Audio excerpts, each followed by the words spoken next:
So does Stephan Stearns think there is any possibility whatsoever on this earth that he will ever walk free as a free man ever again? If he thinks that, I think he's absolutely delusional, and I think he has zero chance of ever walking free again on this earth.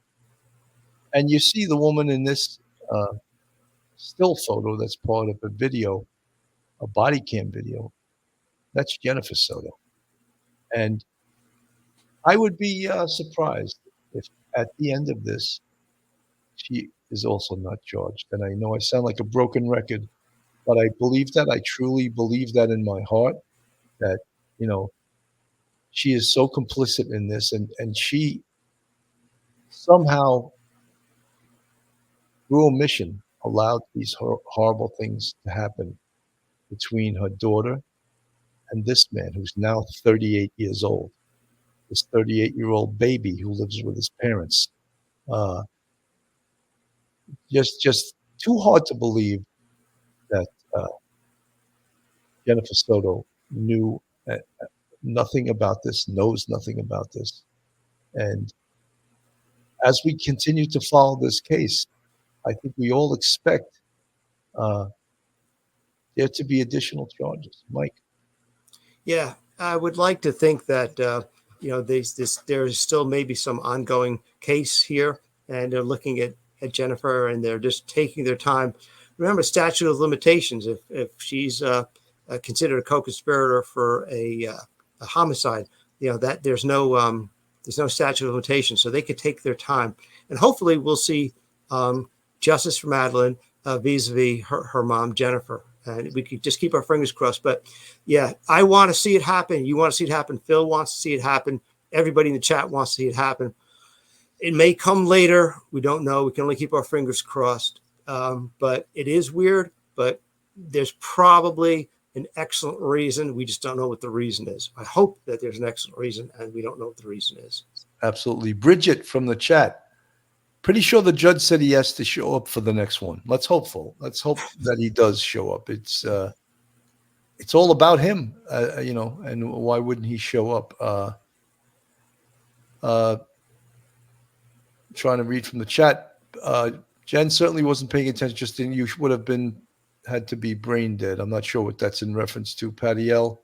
But so, folks, I see a lot of new people in the chat. And again, if you're not subscribed to Police Off the Cuff, it's very easy to subscribe. It's free. Just go on YouTube, hit that subscribe button, give us a thumbs up, ring that bell, and you're immediately part of the Police Off the Cuff YouTube family.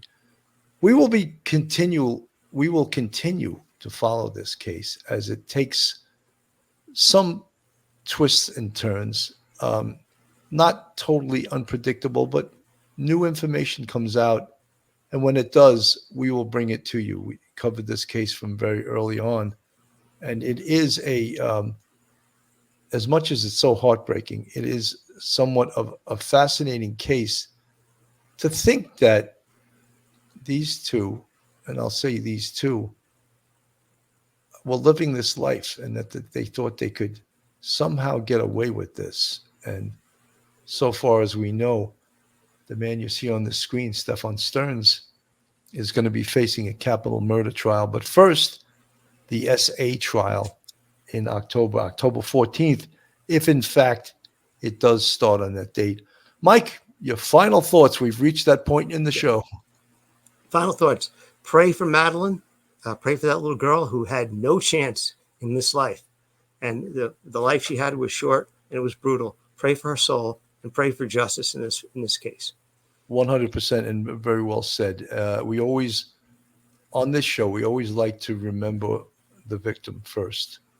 And that's poor 13-year-old Madeline Soto. And we certainly pray for her and her soul, and pray that there's a positive outcome to this case regarding the persons responsible. So that's our show for today, folks. Thank you so much for tuning in. I'm Bill Cannon from Police Off the Cuff, Real Crime Stories. On behalf of myself and Professor Michael Geary, have a great day, everyone, and God bless. soul, just singing the note.